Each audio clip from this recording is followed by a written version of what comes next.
The origins of human language remain shrouded in the mists of time, a tantalizing mystery that has captivated scholars for centuries. While we may never pinpoint the exact moment when language first emerged, we can trace its evolutionary trajectory through the fossil record, archaeological findings, and the study of language itself.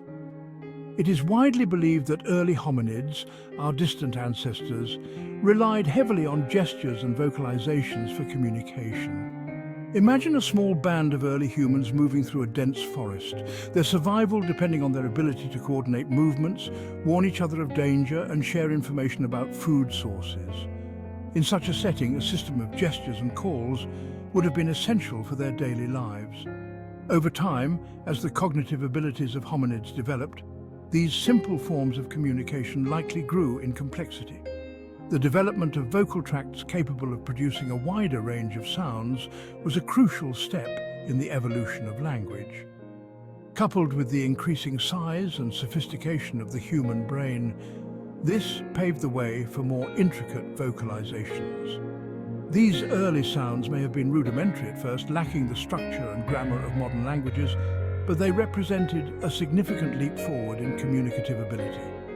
Gradually, over countless generations, these vocalizations became associated with specific meanings, forming the building blocks of spoken language. This process, driven by the need for ever more sophisticated communication, marked the dawn of human language as we know it, setting the stage for the incredible diversity and complexity of languages spoken around the world today. The history of language is replete with tales of linguistic innovation, diversification, and, sadly, extinction. For every language spoken today, countless others have faded into oblivion, taking with them irreplaceable insights into the cultures that gave birth to them. These extinct languages, though silenced, are not forgotten. Linguists and anthropologists work tirelessly to piece together their remnants, seeking to unlock the secrets they hold. One such language is Etruscan, spoken by a powerful and enigmatic civilization that flourished in ancient Italy before the rise of Rome. Despite numerous inscriptions found on tombs, monuments, and artifacts, the Etruscan language remains largely undeciphered.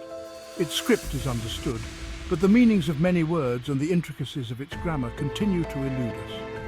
Another example is the ancient language of the Indus Valley Civilization, a sophisticated urban society that thrived in the Indus River Valley over 4,000 years ago. Although archaeologists have unearthed thousands of artifacts adorned with inscriptions, the Indus script remains a mystery.